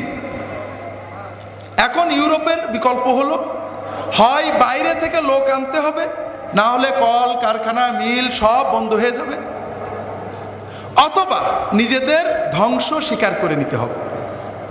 বাইরে থেকে আমেরিকা বেশি লোক নেয়, মাল্টিকালচারাল সোসাইটি অনেকটা, কিন্তু ইউরোপ খুবই কনজারভেটিভ। তারা বাইরের লোক গ্রহণ করতে কষ্ট, বিশেষ করে মুসলমান। আপনারা তাকিয়ে দেখবেন ইউরোপের চারপাশে মুসলমান দেশ, বেশি যায় মুসলমানরা। আর ওরা মুসলমানদেরকে নিয়ে ওরা খুব চিন্তিত, কারণ মুসলমানরা ইউরোপিয়ান সমাজে মার্জ হয় না, মিশে যায় না। মার্জ হয় না মানে তাদের মতো মদ খায় না, তাদের মতো নাচে না, তাদের মতো বেহায়াপনা করে না, তাদের মতো পশুর মতো জীবনযাপন করে না। মুসলমান ওই দেশে 30 বছর থেকেও নামাজ পড়ে, ছেলে মেয়েকে পর্দা করায়, বোরকা পরায়, নানাবিধ বিপদ। কথা বুঝতে পেরেছেন? ওদের পরিবার বাড়ে না, আর এদের পরিবার বাড়তেই থাকে। আরো মুশকিল হলো ইউরোপের মানুষেরা এদের দেখে অনেকেই মুসলমান হয়ে যায়। এই জন্য ইউরোপ ইমিগ্রান্টদেরকে মানতে পারছে না। এছাড়া অর্থনৈতিক ধস আছে, সব মিলিয়ে উনি বলতে চাচ্ছেন এই পথভাবে চলতে থাকলে আগামী 2050-এর ভিতরে ইউরোপ তার সব মর্যাদা হারাবে। আপনারা জানেন ইংল্যান্ডের এখন কি অবস্থা, ইউরোর কি অবস্থা শুরু হয়ে গেছে। কথা বুঝতে পারছেন না? তো যাই হোক, যেটা বলছিলাম ভাইরা, এটার কারণ একটা হলো এই নারী অধিকার, ব্যক্তি স্বাতন্ত্র্যবোধ এবং অশ্লীলতা, বেহায়াপনা। সরকার আইন করেছে নারীদের অধিকার দিতে হবে, বিয়ের সঙ্গে সঙ্গে তোমার সম্পত্তির অর্ধেক বউ পেয়ে যাবে, যদি বউ তালাক নিয়েও যায় অর্ধেক নিয়েই যাবে। কথা বোঝেননি? আইনটা খুব ভালো নিয়েতেই করা যে মেয়েরা অধিকার পাক, কিন্তু কামটা হয়েছে এখন দেশ জাতি ধ্বংস হচ্ছে, কেউ ভয়ে বিয়ে করতে চায় না। কথা বুঝেন? যেমন আমাদের দেশের সরকার খুব ভালো নিয়েতে নারী নির্যাতন আইন বানাইছিলেন, ঠিক না? কিন্তু এই আইনের কারণে নারীদের তেমন সুবিধা হচ্ছে না, পুলিশ দারোগা উকিলদের ব্যাপক সুবিধা হচ্ছে, ঠিক না? কারণ মানুষের বানানো আইন খুব ভালো হয় না, আল্লাহর বানানো। আমাদের দেশে সড়ক দুর্ঘটনায় মানুষ মরে না, সাধারণত আমরা এগুলোর গুরুত্ব দিই না। তবে কিছু দামি মানুষ মরার পরে অনেক মিছিল টিছিল হয়েছে, ঠিক না? এতে প্রথম বোঝা গেল আগে যারা মরেছে শিয়াল কুকুর, আর ইনারাই মানুষ ছিলেন, ঠিক না? আমরা আইন করলাম, এই বিচার, এই শাস্তি, এই দিতে হবে, সেই দিতে হবে। আসলে ভাইরা, মানুষের আইন ভালো কাজ করে না। আল্লাহর আইন দেখেন, কিচ্ছু লাগবে না। আল্লাহর আইন হলো মানুষকে খুন করা কঠিনতম পাপ, তুমি খুন করো না। ড্রাইভার যদি সচেতন হয় যে আমার দ্বারা কেউ খুন হলে দুনিয়ার সব আইন থেকে বেঁচে গেলেও আমি দুনিয়াতে আল্লাহর গজবে পড়বো, আল্লাহ ধ্বংস হবে, আখেরাতে জাহান্নামে যাব, ও কি বেপরোয়া গাড়ি চালাতে পারবে? পারবে না, অসম্ভব। দ্বিতীয়, যদি তোমার সতর্কতা ছাড়া কেউ মরে, তুমি 16 আনা গুনাহগার, তোমার মৃত্যুদণ্ড হবে। আর যদি তুমি অসতর্ক হওয়ার কারণে ব্রেক ফেল হয়ে গেছে, অসতর্ক হয়ে গেছে, বিভিন্ন অ্যাক্সিডেন্টে কেউ মরে, তাহলে পরে তোমাকে দিয়াত দিতে হবে। দিয়াত মানে 100 উটের দাম। বর্তমানে বাংলাদেশের টাকায় আমার মনে হয় প্রায় 20-25 লক্ষ টাকা আরো বেশি হয়ে যাবে এখন। এবং এইটা দেবে, এটাও ইসলামে একটা ব্যবস্থা আছে। ওই ব্যক্তি দেবে না, ওই ব্যক্তির আত্মীয় স্বজন তারা জোগাড় করে দেবে। দেখেন, যে ভুল করে খুন করলো, যে নিহত হলো, তার জন্য অন্তত তাকে তো ফিরিয়ে পাওয়া যাবে না, তার আওলাদরা যেন অন্তত বেঁচে থাকার মতো সম্বল পায়, এজন্য একটা ক্ষতিপূরণের ব্যবস্থা হলো, ঠিক না? 2 নম্বর, একক ব্যক্তি যার কারণে অ্যাক্সিডেন্ট হয়েছে, তার জন্য ওইটা দেওয়া কঠিন। আল্লাহ বিধান দিলেন তার আত্মীয় স্বজনের উপরে বাধ্যতামূলক যে ওই টাকা জোগাড় করে দিতে হবে। ওই ব্যক্তিও নিঃস্ব হলো না। আমরা বাংলাদেশে যদি রোড অ্যাক্সিডেন্টে মারা যাই, ড্রাইভার সঙ্গে সঙ্গে পলাই, ঠিক না? আর যদি ধরা পড়ে, আমরা কি করি? মাইরে খুন করে ফেলি, আর অন্তত গাড়িটা তো ভাঙি, ঠিক না? এই সবগুলোই হারাম। আমার এই হাউস সুনানে আপনারা পাবেন, মানে 2000 সালে লেখা, যে এই যে হরতাল, মিছিল, কর্মবিরতি, এর নামে ভাঙচুর। হরতাল রাষ্ট্রীয় আইনের আওতায় বৈধ, কিন্তু কাউকে হরতাল করতে বাধ্য করা যায়জ না। একজনের রিক্সার পায়ার পিছনে আপনার কোন অধিকার আছে? গরিব মানুষ, সে যদি ইচ্ছা করে করতো আলাদা কথা, এগুলো সব হারাম। কাজে ইসলামের নামে রাজনীতি করলে খুব সতর্ক হয়ে আল্লাহর হক বান্দার হক চেতনা নিয়ে রাজনীতি করতে হয়। যারা মুসলমান হয়ে রাজনীতি করেন তাদেরকেও সতর্ক হতে হবে। দুনিয়াতে বেঁচে গেলেন ভাই, কোনো সমস্যা নেই, কেউ কিছু বলবে না, কিন্তু এই দুনিয়া অনন্তকালের নয়। এই দুনিয়াতে মানুষের হক নষ্ট করলে আল্লাহ আপনাকে দুনিয়াতে তো শাস্তি দেবেই, আখেরাতের শাস্তি আপনার জন্য অপেক্ষা করছে। যেটা বলছিলাম ভাইরা, সৌদি আরবে দেখছি একজন, সৌদি আরবের মতো এত বেশি গাড়ি অন্য কোথাও নেই, প্রচুর অ্যাক্সিডেন্ট হয়। তবে অ্যাক্সিডেন্ট হয়ে সাধারণত যার গাড়ি সেই বেশি মরে, কারণ গাড়ি বেপরোয়া নিজের মতো করতে পড়ে মরে। এরপরও একজন রাস্তা দিয়ে যাচ্ছে, গাড়ি চালাতে, ফট করে একটা লোক নিচেই পড়ে গেছে, গাড়ির তলে পড়ে মারা গেছে। লোকটা গাড়ি থামায় দাঁড়িয়ে আছে, অথবা আহত হলে গাড়ি থামায় তাড়াতাড়ি হাসপাতালে নিচ্ছে, কেউ পলায় না। কারণ সে জানে আমি পালিয়ে গেলে আল্লাহ আমার ধরবে, আর দাঁড়িয়ে থাকলে আমাকে কেউ মারবে না, পুলিশ আসবে, আমি লোকটা চিকিৎসার চেষ্টা করব, যদি মারাই যায় আমি দিয়াত দেব, আল্লাহর কাছেও বেঁচে গেলাম, বান্দার কাছেও বেঁচে গেলাম।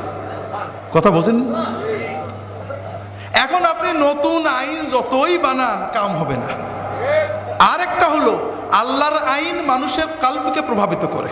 আমাদের মরহুম পীর সাহেব হুজুর বলতেন, বাবা, যে আল্লাহর আইন মানে সে বান্দার আইনও মানে, আর যে আল্লাহর আইন মানে না সে কোনোদিনই বান্দার আইন মানে না। কারণটা কি?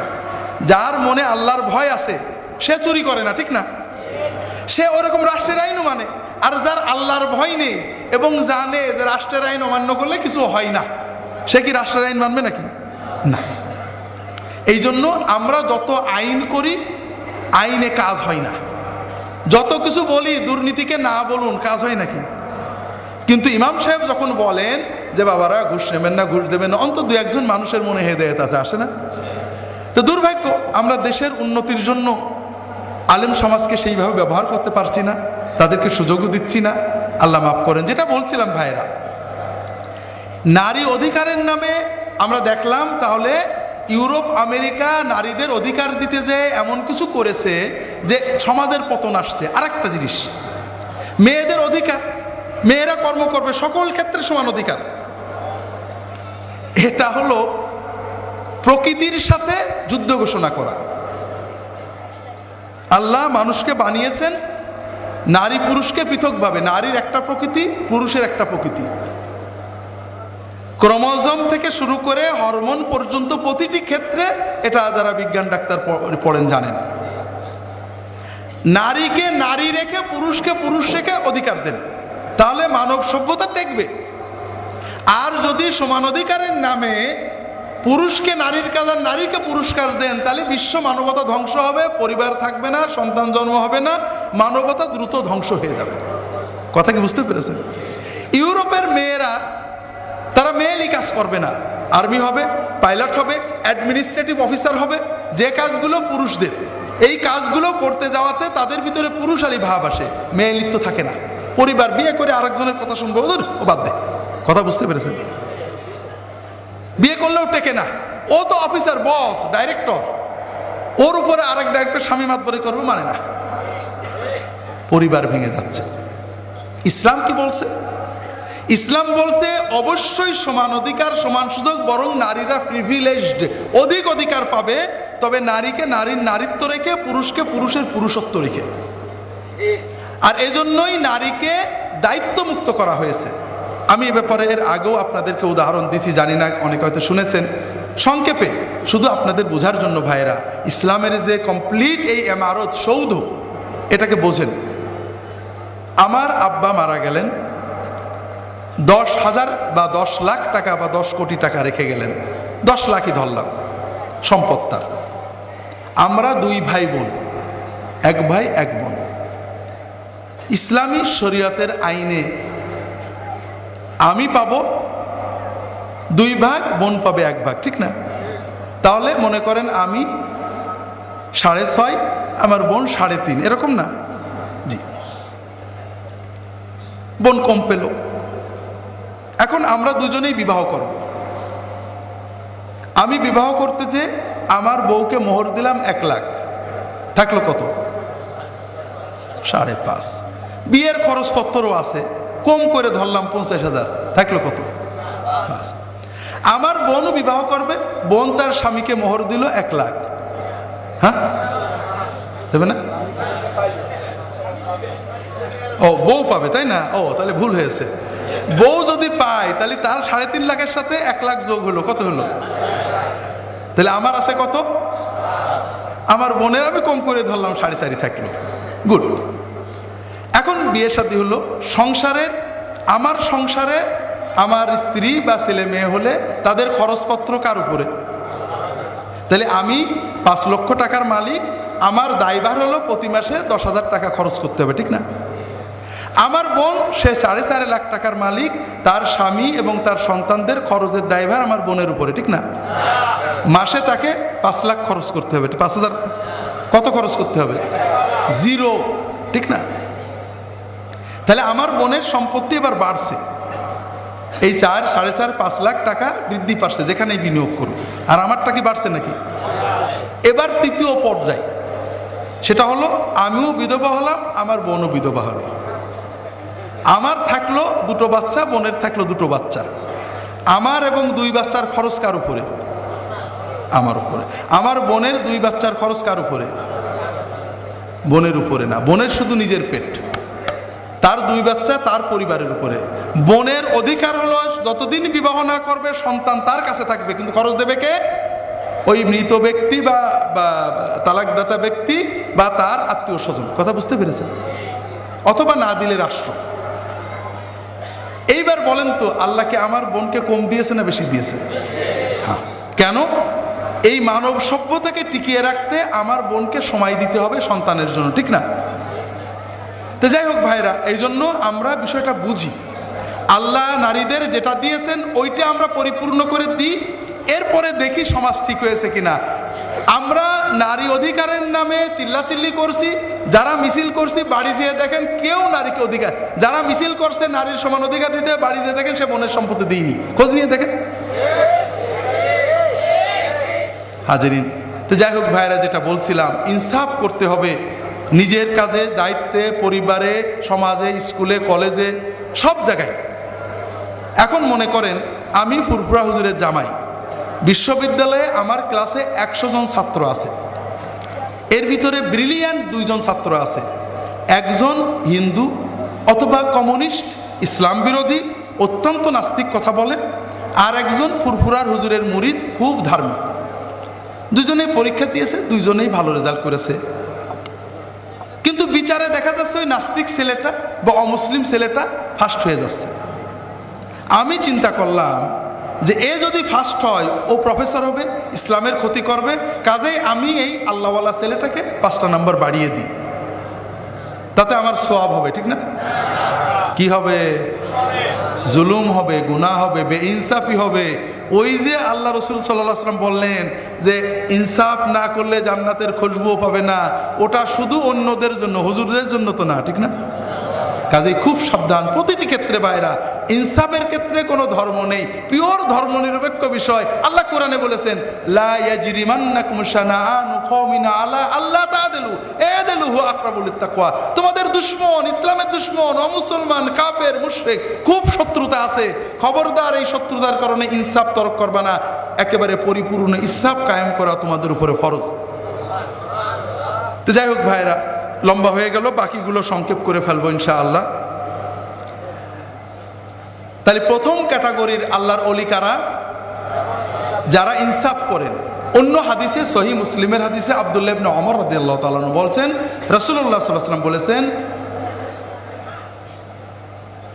ইন্নাল মুকাসসিতিনা আলা মানাবিরা মিনান নূর আলা ইয়ামিনির রহমান আল্লাযীনা ইয়াদিলুনা ফি আহলিহিম ওয়া মা উলু।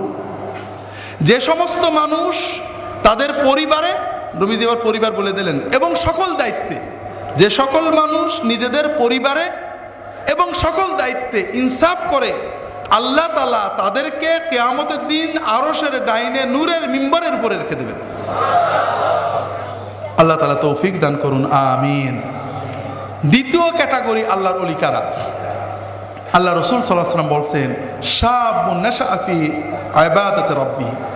যে সকল যুবক যুবতী, কিশোর কিশোরী আল্লাহর ইবাদত বন্দেগীর ভিতর দিয়ে, তাকওয়া পরহেজগারির ভিতর দিয়ে বেড়ে উঠেছে, তারাও আল্লাহর প্রিয়তম ওলি, যাদেরকে আল্লাহ আরশে আশ্রয় দান করবেন। হাজরিন, আমরা বাংলাদেশের মানুষ ওলি আল্লাহদের ভক্ত, ঠিক না? খুব ভক্ত, কিন্তু প্রবলেম হলো ওলি চিনতে সমস্যা। ওই বললাম না, আমাদের সমাজে, অনেক সমাজেই দেখবেন যুবক কলেজে পড়ে, স্কুলে পড়ে, হয়তো ইউনিভার্সিটিতে পড়ে, মাশাআল্লাহ সুন্নত মতো দাড়ি রেখেছে, ফরজ ইবাদতগুলো করে, নামাজ কালাম পড়ে, কারো বান্দার হক নষ্ট করে না, মিথ্যা বলে না, বাবা আমার খেদমত ভালো করে করে। আছে না 2-4 জন এখন এরকম? যুবকরা কিন্তু ভালো, ওরা ভালো থাকতে চায়, আমরা নষ্ট করি। এই রকম যুবক যুবতীদেরকে আপনারা কি আল্লাহর ওলি বলে মুসাফা করেন নাকি? কিন্তু আপনাদের গ্রামে যদি বললাম না, চুলে আছে জট, গায়ে আছে চট, পরনে আছে নট, এরকম কেউ আছে, তাহলে কি বলবেন? হ্যাঁ, আল্লাহর বিরাট বুজুর্গ, ঠিক না? এর ভিতরে কিছু পাওয়ার আছে, ঠিক না? হাজরিন, আল্লাহ ছাড়া কোনো মাখলুকের কোনো অলৌকিক পাওয়ার আছে? নবী, অলি, পীর, পয়গম্বর, ফেরেশতা, জিন, ইনসান, কারোর কোনো অলৌকিক পাওয়ার আছে? কেউ নিজের ইচ্ছায় কারোর মঙ্গল অমঙ্গল করতে পারে, এই রকম চিন্তা করাই হলো শিরক। অলি মানে পাওয়ার না, অলি মানে ভয়। আল্লাহ তো অলির পরিচয় দিয়েছেন, আলা ইন্না আউলিয়া আল্লাহি লা খাউফুন আলাইহিম ওয়া লা হুম ইয়াহজানুন আল্লাযীনা আমানু ওয়া কানু ইয়াত্তাকুন। আল্লাহর অলিদের কোনো ভয় নেই, চিন্তা নেই। তারা কারা? যাদের ঈমান আছে এবং তাকওয়া আছে। ঈমানটা বিশুদ্ধ করেন। লম্বা বলতে গেলে হয়ে যাবে, সংক্ষেপে বলি ভাইরা, আল্লাহর অলি হওয়া খুবই সহজ। আল্লাহর অলি হওয়া, আল্লাহ রসুল সাল্লাল্লাহু আলাইহি ওয়াসাল্লাম আসছিলেন তো আমাদের অলি বানানোর জন্য। উম্মতের সবাইকে অলি হতে হবে। 1 নম্বর, ঈমানকে মজবুত করেন আল্লাহর সাথে। সেটা কি? যে বিপদে আপদে, কষ্টে দুঃখে আল্লাহ ছাড়া কেউ নেই, একমাত্র ইবাদত হবে কার? এই আস্থাকে গভীর করেন, আপনার লাভ হবে। আপনি দুনিয়ায় বসে জান্নাতের মতো আনন্দ ভোগ করবেন। কি রকম? দুর্ভিক্ষ হচ্ছে বাগদাদে, মানুষ মরে যাচ্ছে না খেয়ে, রাস্তাঘাটে লাশ পড়ে আছে, বড় লোকরাও চিন্তিত, টাকা পয়সা কখন শেষ হয়ে যাবে, অথবা টাকা আছে হয়তো বাজারে খাবার পাবো না, সবাই ভয়ে ভয়ে আছে। আব্দুল কাদের জিলানী রহমতুল্লাহ আলাইহি তার মাদ্রাসায় বসে আছেন, শোনেন যে পিছন দিয়ে গান গেতে গেতে যাচ্ছে, গলা শুনে মনে হচ্ছে কোনো যুবক। তিনি চিন্তা করলেন এই প্রচণ্ড দুর্ভিক্ষ, যেখানে বড় লোকরা পর্যন্ত মুখে কোনো হাসি নেই, মুখ কালো, এত গান গাইকে। তিনি লোকটাকে ডাকালেন, একটা যুবক, বাবা, বাগদাদের বড় লোকরা পর্যন্ত, আমির ওমরা পর্যন্ত সব দুশ্চিন্তাগ্রস্ত, কারোর মুখে হাসি নেই, তোমার মুখে এত গান, কি ব্যাপার? হুজুর, আমি খুব গরিব মানুষ, কিন্তু আমার কোনো টেনশন নেই, আমি বাগদাদের অমোক আমিরের চাকর, আমার মালিকের গোডাউনের খবর আমি জানি, ওনার গোপন ভান্ডারে যা খাবার আছে, বাগদাদে 10 বছর দুর্ভিক্ষ থাকলেও আমাদের অভাব হবে না। আর ওনার যে টাকা আছে, উনি যদি খাবার ফুরিয়ে যায় কায়রো থেকে, দামেস্ক থেকে খাবার নিয়ে আসতে পারবে।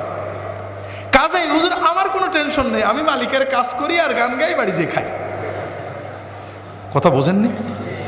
এই মানুষ মালিকের উপরে, মানুষ মালিকের ভান্ডারের উপরে, এই মানুষ চাকরটার যে আস্থা, আমাদের মালিকের ভান্ডারের উপরে আমাদের যদি তার 100 ভাগের 1 ভাগ আস্থা থাকে, তাহলে কি আমাদের মনে কোনো চিন্তা আসবে নাকি? বিপদ হবে, কষ্ট হবে, রোগ হবে, ব্যাধি হবে, চেষ্টা হবে, দৌড় হবে, কিন্তু অন্তরে কোনো উৎকণ্ঠা আসবে না। কথা বুঝতে পেরেছেন? কারণ আমার রব তো আমার মালিক, তিনি নিশ্চয় আমার ভালো করবেন, আর যেটা ভালো সেটা আমি চেষ্টা করি, ঠিক না ভাই? কাজেই আল্লাহর উপরে ঈমানটাকে মজবুত করবেন। মজবুত করার জন্য আল্লাহর ফরজ ইবাদতগুলো করবেন, বিশেষ করে নামাজটাকে প্রাণবন্ত করুন। গতকাল বলছি, আল্লাহর সাথে সম্পর্ক নামাজের মাধ্যমে গভীর করে ফেলুন।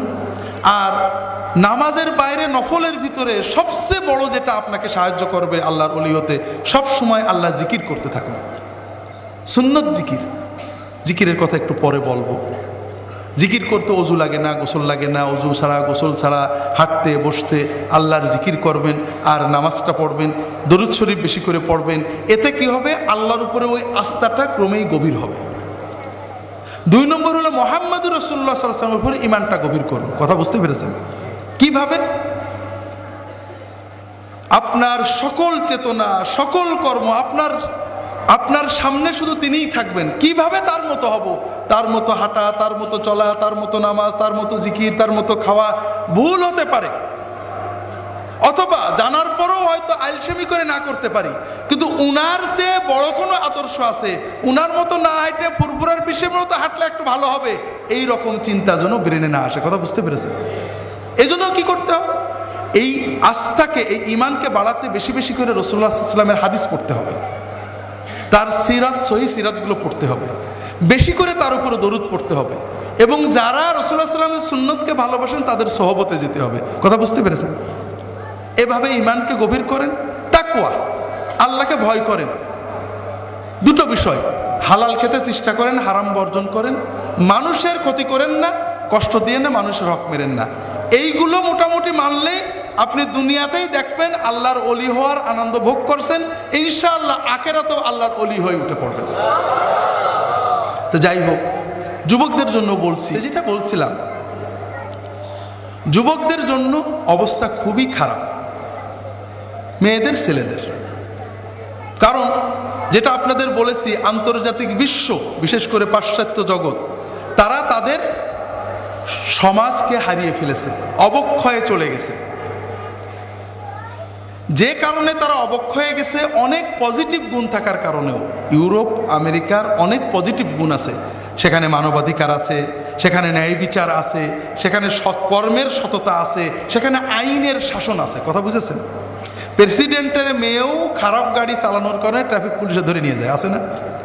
বাংলাদেশে হবে হাজারিন। সেখানে ন্যায় বিচার আছে, অন্যায় করে বললে হবে না।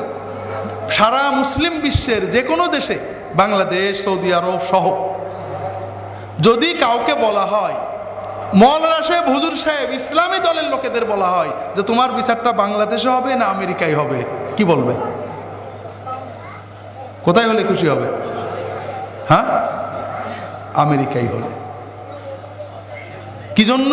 আমেরিকা বা ইংল্যান্ডে ন্যায় বিচারের আশা পাচ্ছে, যেটা মুসলমান দেশগুলোতে নেই। কথা বুঝতে পারেন? এটা বাস্তব। কাজে তাদের ভিতরে অনেক আল্লাহ তাদের উন্নতি দিয়েছিলেন, এই কারণে তারা মানুষের অধিকার রক্ষা করছিল। কথা বুঝতে পেরেছেন?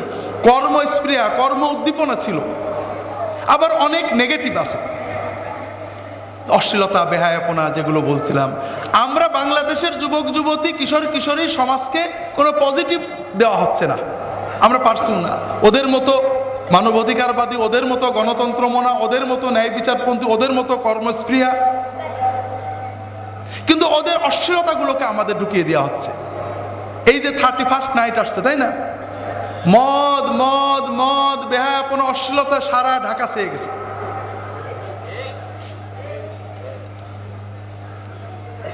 এটার মাধ্যমে মদ বিক্রেতারা, বিভিন্ন ক্যাসিনো, হোটেলের মালিকেরা কোটি কোটি টাকা আয় করছে।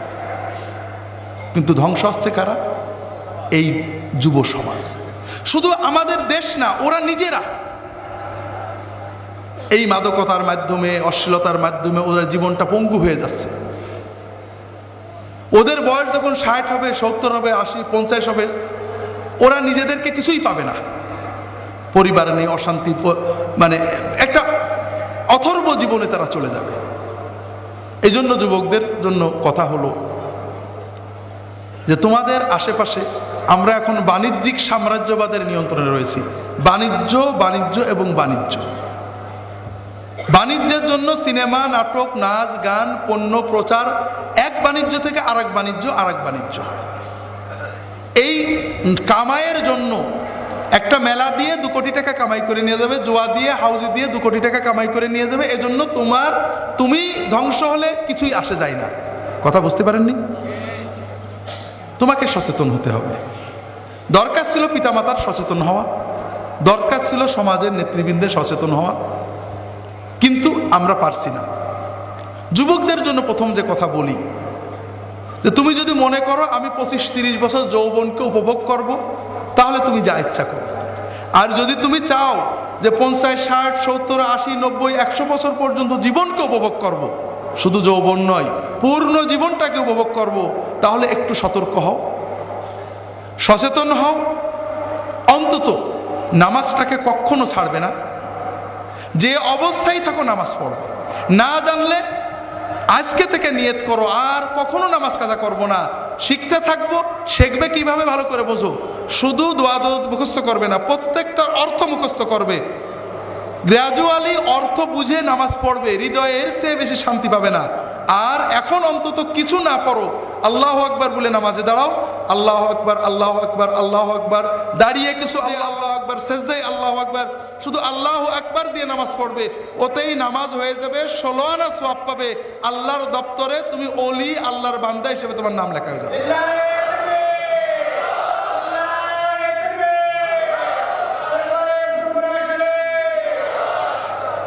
2 নম্বর হলো, খুব ভালো করে মনে রাখবে, অশ্লীলতা, বেহায়াপনা, এই মাদকতা, এগুলোকে বিষের মতো পরিত্যাগ করবে। কোনো ক্রমেই চাখার জন্য অশ্লীলতার দিকে যায় এমন কোথাও যাবে না। অন্য পাপ, গুনাহ, গান শুনেছো, সিনেমা দেখো, খেলা দেখতে গেছিলে, ভুলে এসে তওবা করবে, ভালো থাকার চেষ্টা করবে, এটা হতে পারে।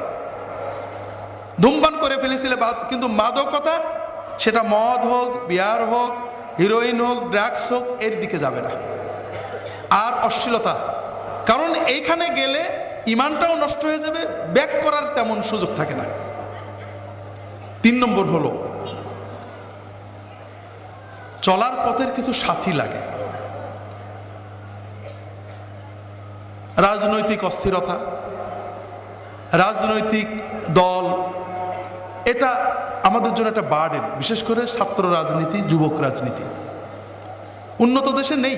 আমরা খালি উন্নত দেশের কথা বলি কথায় কথায়, কিন্তু ছাত্ররা লেখাপড়া বাদ, আমাদের বিশ্ববিদ্যালয়ে ছাত্র লেখাপড়া করবে কি? ভালো ছেলের চাকরি নেই, একেবারে বদমাইশ, বেয়াদব, সন্ত্রাসী, রাজনৈতিকভাবে চাকরি পেয়ে যাচ্ছে, ডিপার্টমেন্টের প্রফেসর হয়ে যাচ্ছে। 3rd ক্লাস ছেলে, ম্যাট্রিকে 3rd class, HSC 3rd class, ডিপার্টমেন্টের রেজাল্ট ভালো না, স্যারেরা জোরদার করে হয়তো 1st ক্লাস চাকরি পেয়ে যাচ্ছে। কথা বোঝেননি? এই যদি অবস্থা হয়, তাহলে ছেলেমেয়েরা লেখাপড়া করবে কেন? তারপরও তোমাদের বলবো, রাজনীতি থেকে দূরে থাকবে। কোনো রাজনীতি না, এমনকি ইসলামের নামেও রাজনীতি না। আমি কিন্তু বুঝে শুনে বলছি। কেন? রাজনীতি আল্লাহর দ্বীনের দাওয়াতের একটা পদ্ধতি। বয়স আসবে, সময় আসবে, করবে, তুমি বুঝে শুনে করবে। তুমি সেই বুঝ, এখন তুমি কাউকে সমর্থন করতে পারো, তবে চলার পথে দিনদার, সে রাজনৈতিক দলের হোক, যে দলের হোক, দিনদার মানুষদের সাথে সহবত রাখবে। আলেম ওলামা, মসজিদে যাবে, ইমাম সাহেব, ভালো মানুষ যাদেরকে পাবে ভালোবাসবে, সহবত রাখবে। এটা আমাদের ইমানকে উজ্জীবিত করে। দুর্ভাগ্য ভাইরা, আমাদের যুবকদের ভিতরে অনেক শক্তি আছে। এই যে 31st নাইট বলেন, পহেলা বৈশাখ বলেন, আমাদের সমাজের নেতারা যদি বলতেন পহেলা বৈশাখ মানে কি?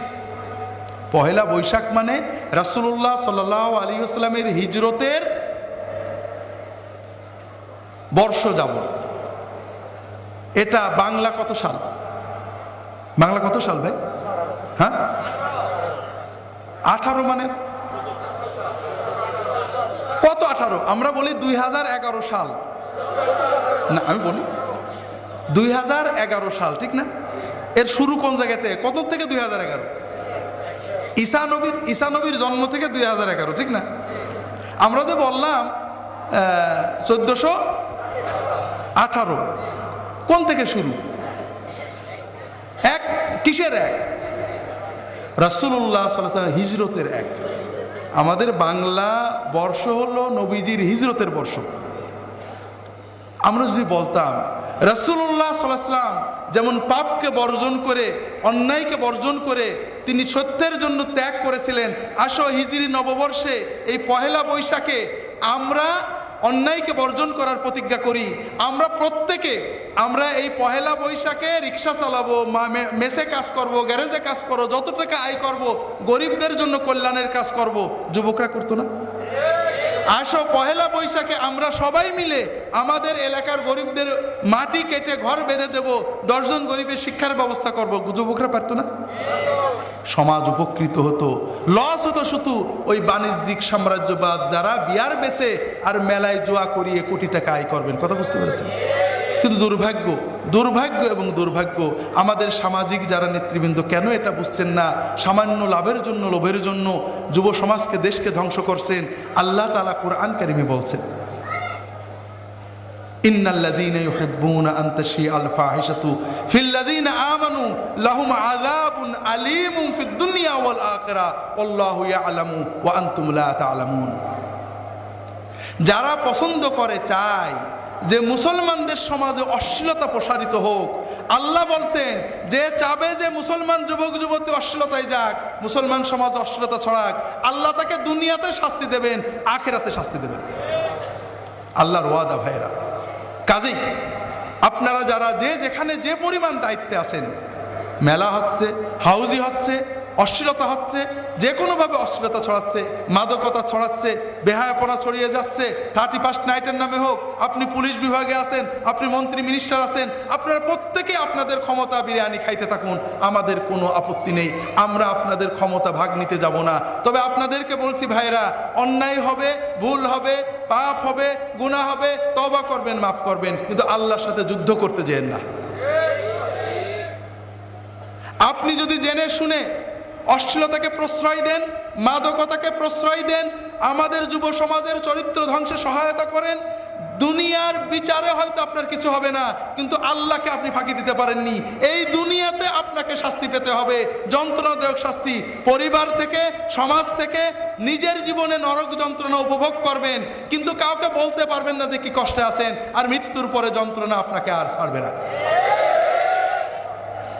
ভাইরা, এখন কথা হলো যে আমরা কি করব?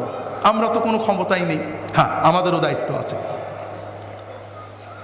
আপনি, আমি, প্রত্যেকটা মানুষ যদি দেখেন যে ওই ব্যক্তি মাদকতায় সাহায্য করে, অশ্লীলতায় সাহায্য করে, জুয়া হাউজিতে সাহায্য করে, আপনি তাকে কিছু বলতে পারলেন না, অন্তত আপনার ইমানের ন্যূনতম দায়িত্ব যে ওই পোকা, একজন মানুষ তার গায়ে পোকা লেগে আছে, পোকা সারা গায়ে, আপনি কি তার সাথে বসে চা খাবেন নাকি?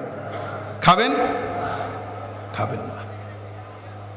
আপনি পোকা দেখতে পাচ্ছেন না, কিন্তু আপনার ইমানের চোখ দিয়ে তাকালেই দেখবেন যে ওই ব্যক্তি যে হাউজি, জুয়া, অশ্লীলতা, বেহায়াপনা, মদ, মাদকতা ছড়াচ্ছে, ওর সারা গায়ে ইমানের চোখ দিয়ে তাকালেই দেখবেন যে আল্লাহর লানতের পোকা কিলবিল করে বেড়াচ্ছে। কাজে খবরদার, আর কিছু না পারেন ওই ব্যক্তিকে বর্জন করবেন, এটা তো সহজ। আপনি তার কাছে যাবেন না, যে মাজলিসে বসে আছে ওখানে বসবেন না, লালত আসতে পারে আপনার উপরে। যে দোকানে চা খাচ্ছে আপনি সেখানে খাবেন না, তাকে বর্জন করুন। সে মরে গেলে তার জানাজায় যাবেন না। অন্তত এইটুকু করলে আমরা আশা করব যে আল্লাহর গজবটা আসলে আমাদের হয়তো বাদ দিতে পারবে।